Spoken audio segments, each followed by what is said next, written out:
driving licence কেনেকৈ apply কৰিব আহক আজি চাও আমি এই বিষয় ভিডিওটো আপুনি নিজৰ মোবাইলতে হোক বা ল্যাপটপত কম্পিউটাৰৰ কথা নাই যিকোনো এটা ব্ৰাউজাৰ খুলি ল'ব ব্ৰাউজাৰটো খুলি লৈ আপুনি তাত সাৰ্চ কৰি দিব পৰিবহন এৰ প্ৰথম যেটো পেজ আহিছে এইটোতে ক্লিক কৰি দিব লিংকটোত প্ৰথম লিংকটোত ক্লিক কৰি দিব তাৰ পিছত চাব আপুনি অনলাইন সাৰ্ভিসেছ বুলি আহিছে অনলাইন সাৰ্ভিসত যাব এইটো ড্ৰাইভিং লাইসেন্স ৰিলেটেড সাৰ্ভিসেছ ইয়াতে আপোনাৰ ষ্টেটটো সিলেক্ট কৰি দিব আপোনাৰ ষ্টেট কি হয় তেমৰ আসাম দি দিলো মই তো ইয়াতে আহিছে এপ্লাই ফৰ লাৰ্নাৰ লাইসেন্স এটো কাটি দিব কাটি দি কিনে আপোনাৰ এটো ক্লিক কৰি দিয়ক দি কিনে এইকেইটা ডকুমেন্টস লাগিব ইয়াতে তাৰ পিছত কন্টিনিউ মাৰি দিব ডকুমেন্টস কিটা চাই লওক আপুনি ভালকে ভিডিওটো পজ কৰি চাই ল'ব পাৰিব কি কি ডকুমেন্টস লাগে তাৰ পিছত কন্টিনিউ কৰি দিয়ক এতিয়া ইয়াতে প্ৰশ্ন আছে তিনটা ইয়াতে আপোনাৰ যদি লাইসেন্স আছে আগতে মানে তেতিয়া এটো মাজৰটো হ'ব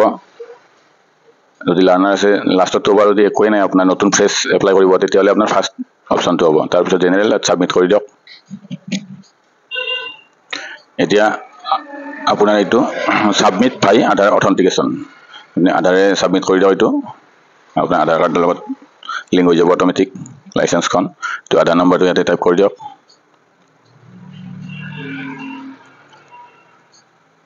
জেনাৰেট ওটিপি ইয়াতে ওটিপিটো আহি যাব আপোনাৰ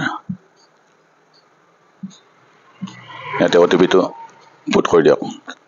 এই তিনটা বক্স দেখি এই তিনটা ক্লিক কৰি দিব দিকিনে অথেন্টিকেট কৰি দিব ইয়াতে আপোনাৰ এড্ৰেছ বাকিখিনি গোটেইখিনি লৈ লয় ফটোটো লৈ লয় সবখিনি একেলগে আহি যায় তানে আপোনাৰ আধাৰৰ লগত ৰিলেটেড ডাটাখিনি গোটেইখিনি আহি যায় ইয়াতে এইটো প্ৰসিড কৰিব ইয়াতে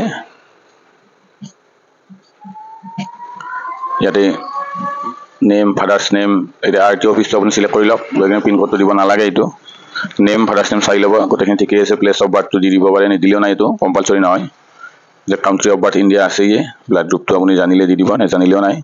কোৱালিফিকেশনটো আপুনি দি দিব কোৱালিফিকেশনটো এটো কম্পালসৰি আপোনাৰ এডুকেশন কোৱালিফিকেশন যিমান আৰু ইয়াতে আপোনাৰ মোবাইল নাম্বাৰটো দি দিব আধাৰৰ লগত ৰিলেটেড মোবাইল নাম্বাৰটো দিব নহলে এটো নলয় এটো ইমাৰ্জেন্সি কন্টাক্ট নাম্বাৰ যদি আপনাৰ অল্টাৰনেটিভ নাম্বাৰ আছে বা কাৰোবাৰ নাম্বাৰ আছে এটো দি দিব ইয়াতে এটা আইডেন্টিফিকেশন মাৰ্ক আপনাৰ যদি কিবা আছে আইডেন্টিফিকেশন মাৰ্ক কিবা চিন থাকে আৰু এইবিলাক দি দিব আপুনি ইয়াতে দি কিনে এটো সাব ডিস্ট্ৰিক্টটো সিলেক্ট কৰি দিব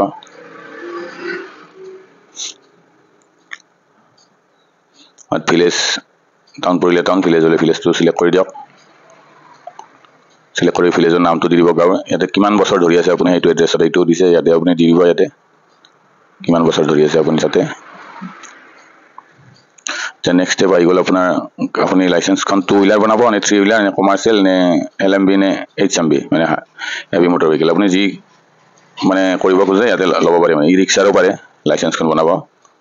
যে সব কিটা অপচন আছে ইয়াতে আপোনাক যি কিটা লাগে আপুনি ক্লিক কৰি কিনে এইটো কাৰ্চিনডাল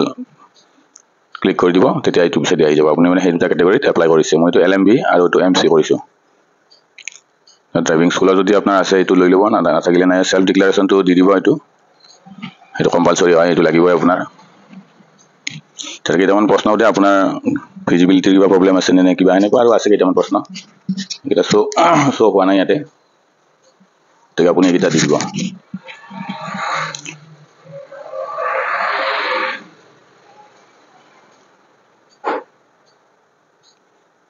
যদি আপোনাৰ ড্ৰাইভিং স্কুলত মানে ট্ৰেনিং লোৱা আছে তেতিয়ালে ওপৰটোত ক্লিক কৰি দিব এইটোত ইয়াতে আপোনাৰ দিছে যদি এক্সিডেন্ট লাগিব হয় আপুনি আপোনাৰ অৰ্গান ডোনেট কৰিব না নকৰে মই এছ দি দিলো এইটো মোৰ গতিকে এইটো কৰি কিনে এতে ক্যাপচাটো দি দিব ক্যাপচাটো দি কিনে সাবমিট কৰি দিব এইটো আধাৰ লিংক মোবাইল নাম্বাৰটো লাগিব ইয়াতে মই আধাৰ লিংকটো দিয়া নাছিল মানে লোৱা নাছিল এইটো নম্বৰটো চেঞ্জ কৰাই দিলো কন্টাক্ট ইমাৰ্জেন্সি কন্টাক্ট নাম্বাৰ আৰু এইটো সাবমিট কৰি দিলো এতিয়া এইটো নেক্সট পৰ্যায়ত গুচি গল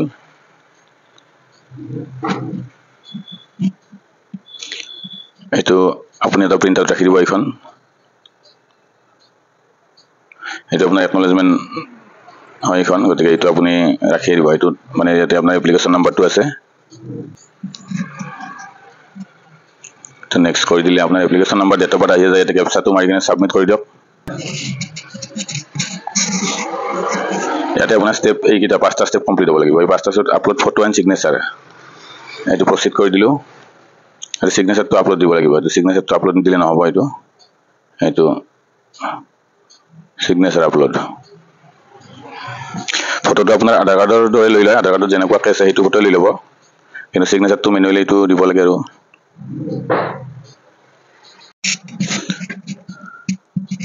আপুনি সাইনটো ভিউ কৰি দিব এইটো আপলোড এণ্ড ভিউ ফাইল দিলে আপোনাৰ ফটোটো তলত সাইনটো দেখা পায় তাৰপিছত save photo and signature click কৰি দিলে আপোনাৰ নেক্সট ষ্টেপত গুচি যায় আৰু এটা আপলোড সাকসেসফুলি আহি গৈছে এটা নেক্সট ক্লিক কৰি দিয়ক ইয়াতে নেক্সট দিয়াৰ লগে লগে আপোনাৰ নেক্সট এই সেম কন্ডিশন ক্যাপচাটো ইয়াতে দি দিয়ক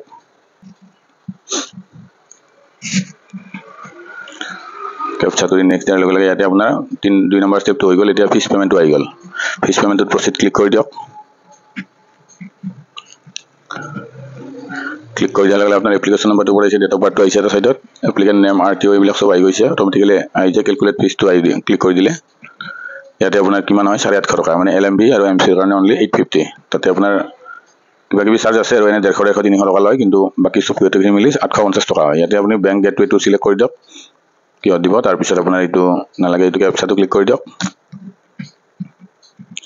ক্যাপচাটো দিয়াৰ পিছত আপোনাৰ এইটো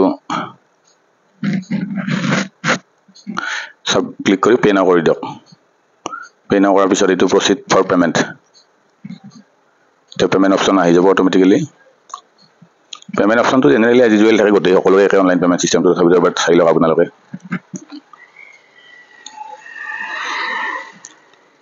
তো পেমেন্ট গেটৱে ইউপিআই এইটো বেংকটো ক্লিক কৰি দিব এগ্ৰি মাৰি কিনে এগ্ৰি ক্লিক কৰি এইটো প্ৰসিড ফৰ পেমেন্ট কৰি দিব এইটো ওকে এতিয়া এইটো ক্লিক কৰি দিয়ক দি কিনে প্ৰসিড ফৰ পেমেন্ট ইয়াতে আপোনাৰ ইউপিআই কিউআৰটো জেনাৰেট হ'ব জেনাৰেট হ'লে আপুনি এইটো কিউআৰ পেমেন্ট কৰি দিয়াৰ পিছত আপোনাৰ প্ৰিন্ট ৰিসিপ্টখন ওলাই যাব নেক্সট স্টেপত আপুনি আপোনাৰ স্লট বুক কৰিব লাগিব স্লট বুক কৰি কিনে আপোনাৰ এটা পৰীক্ষা হয় অনলাইন এলএল ৰ কাৰণে মানে লাৰ্নিং লাইসেন্সৰ কাৰণে হেতু পৰীক্ষাটো এটেন্ড কৰি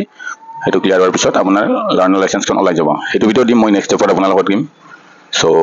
পাব আপুনি নেক্সট টাইম অলপ ধৈৰ্য ধৰক থ্যাংক ইউ